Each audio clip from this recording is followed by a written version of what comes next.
Come here. I want to teach you something. Today we are going to talk about how to teach. The 10 steps to teaching. Bring magic. As you can see above my head, bring magic. So we are going to break it down for you, and each letter represents one of the keys of teaching. Now, it doesn't matter what you're teaching. You could be teaching how to play the piano, how to sail a sailboat, how to make a wonderful meal. This method applies to anything. Your job will probably be to apply it to music, but it doesn't matter what it is. So let's take the 10 steps. B, break it down. Take a complex thing and you break it down into its smallest learnable pieces. All right, so for example,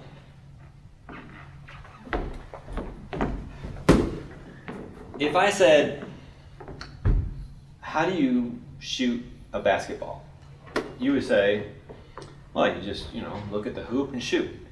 But actually, if you broke it down into its tiniest parts, there's probably 10 different steps. Can I prove it to you? Imagine you're trying to teach a Martian or somebody from a country where there is no basketball how to shoot a basket. There's more steps than you think. For example, you've got to line your body up with a basket. You've got to bend your knees. You've got to have your feet be the same distance apart. You've got to look at the rim. Now, you've got to take the ball and you can't use your palm, you've got to use your fingertips. You've got to point your elbow towards the basket on your shooting hand, your right hand. You've got to square your shoulders. You've got to take your left hand and put it on the side. You've got to bend down and jump and release all at the same time. I'm not going to write all those down, but that's like 10 steps. And if you're teaching how to play a basketball, you need to break those steps down.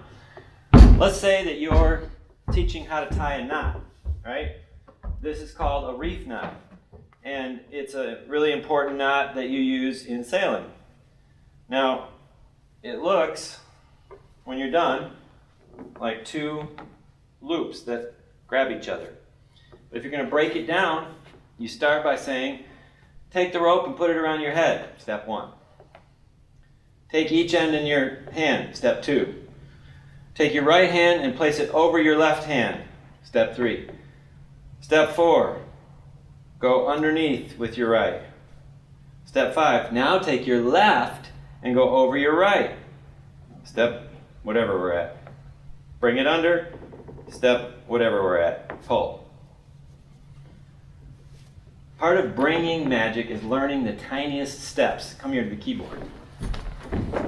If we're teaching Twinkle, Twinkle, Little Star, you've got to say, look at the keys. Do you notice there are 2 color keys? What are they?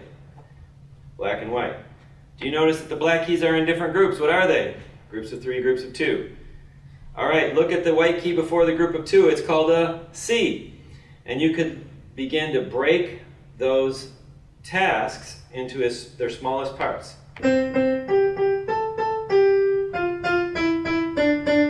Before you teach all that, you have to break it down. First, you got to teach them what a C is. That's what I just did. Then you could say, you've got to put 1 finger per key. And then you could say, 5 parts of posture, wrists straight, fingers bent, and so on. So whatever the learning task is, you can break it into its smallest parts. That's just the B. We got 9 more to go. Are you ready? R, repetition. Once they've practiced a step, you've got to repeat it. Good. Do it again. Do it again. This could get boring, and it will. But that's how you learn. They say that it takes 10,000 hours of doing the same thing over and over again to be good, to be really, really good, to be as good as Bill Gates was at computing and Michael Jordan was at basketball. 10,000 hours. But that's repetition. All right, so we are up to the I. When you teach, you've got to inspire. You've got to show what it's going to be like when it's done.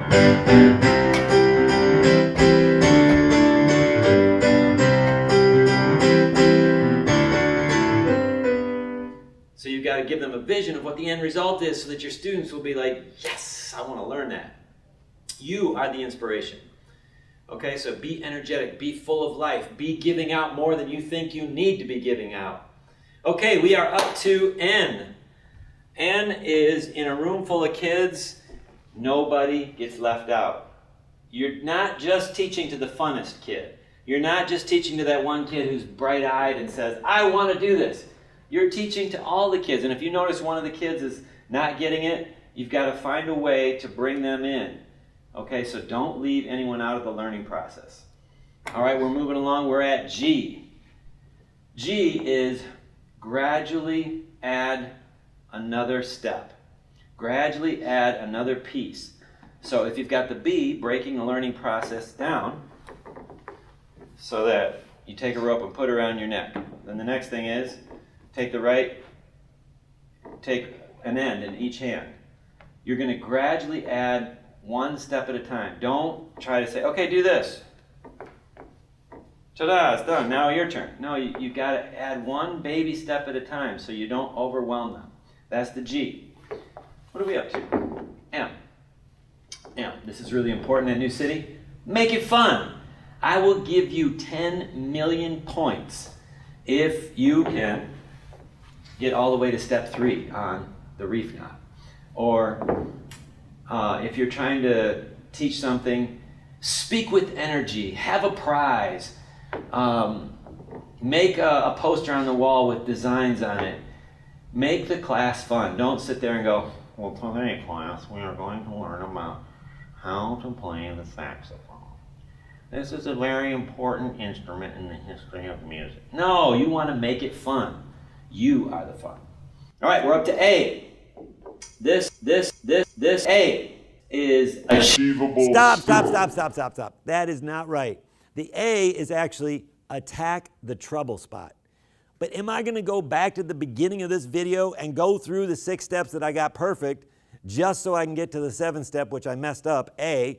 No, instead, I'm going to attack the trouble spot. Now, how this works when you're teaching class is that you'll be teaching a drum class or piano bass, something like that, and a kid will be working on their song and they'll do just fine, measures 1 through 10, and in measure 11, they get to the hard spot and they mess up. And what are they always going to say? Oh, no, let me do it again. And they go back to the beginning, and it's tedious. They'll go through it, and probably by the time they get to measure 11, they're going to mess it up again. Like, let's say you're teaching Sir Duke. 120 note long, complex sequence. Boom.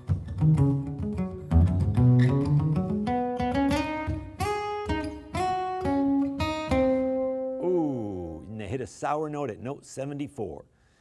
Instead of going all the way back to the beginning and playing the 73 notes they know well, you attack that trouble spot, that note where they got it wrong, and you teach them what it should be.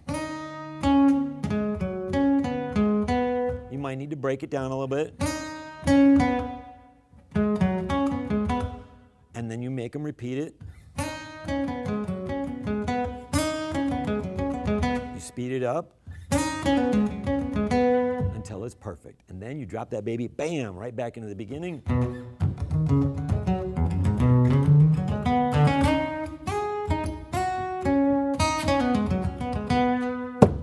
And they get it perfect. You have to do this every single day. And now we've attacked the trouble spot. Let's go back to the old video. Okay, we are up to the G, a goal to work towards. You gotta have a goal. Why are these kids learning this thing? And at New City, usually the goal is they're gonna be on stage here. Do a look at the pan.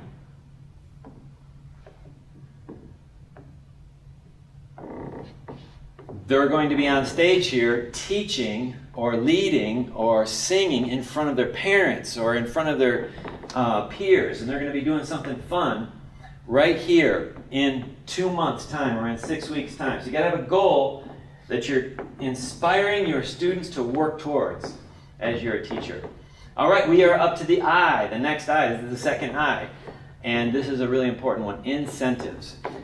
We have at New City an incentive system. You're going to be paying your students for learning. Just like when you're an employee, we pay you money to show up for your job. Well, as a teacher, you've got to pay your students some kind of reward for the learning process. In the end, knowledge is the reward. But at the beginning, kids don't feel like they have enough reward just to learn it. You've got to make it worth it their while. So you're going to give them prizes or points or a pat on the back or a special privilege at the end of the day, or the whole group on the 5th day of really good learning gets to have a class party. Whatever it is, make sure you have some incentives. Usually something that you reward constantly throughout the teaching time.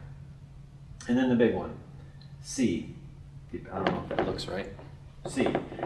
You want to celebrate achievements. This is very simple. It could be in little things, like as soon as one of your students has done a baby step, they've played that guitar chord right for the first time and it sounded terrible, but they tried really hard. You say, "Good job! I can't believe that sounds so good!" You got to make them feel big. Big them up. Make them feel like they just accomplished something really good. All right, celebrate. Every time you're constantly giving feedback. You're constantly saying to them, "All right, guys, great job. Let's do the next thing." If you're not celebrating their achievements, they're self-conscious and they're feeling like, "Oh, I just failed." All right, so 10 steps to bring magic. I hope you remember them, but here's the important thing. When you're teaching, let's say you're teaching the knot. And you're taking this and you say, "Today, kids, I'm going to teach you how to do the knot. Here's the 7 steps. 1, 2, 3, 4, 5, 6, 7. Okay, got it? Here you go. Don't forget to give the instrument or the rope or whatever it is to them after you've showed your piece and have them show you what they've learned." So many times I give this assignment and new teachers will play the song or teach the chord or teach the knot and then say, "Got it? See ya." Do baby steps 1, then hand the instrument to them, have them do it. Then do baby steps 1 plus 2, hand the instrument to them, have them do it. Then do baby step 1, 2, and 3. Always make sure it goes back and forth between you, the teacher, and them, the student. That way, they'll be getting to participate in the learning process, and you won't just be sitting there feeling like you've done this great thing, but they didn't learn anything. All right, so bring magic. Make sure you give them the chance to learn and celebrate the achievements. Great job.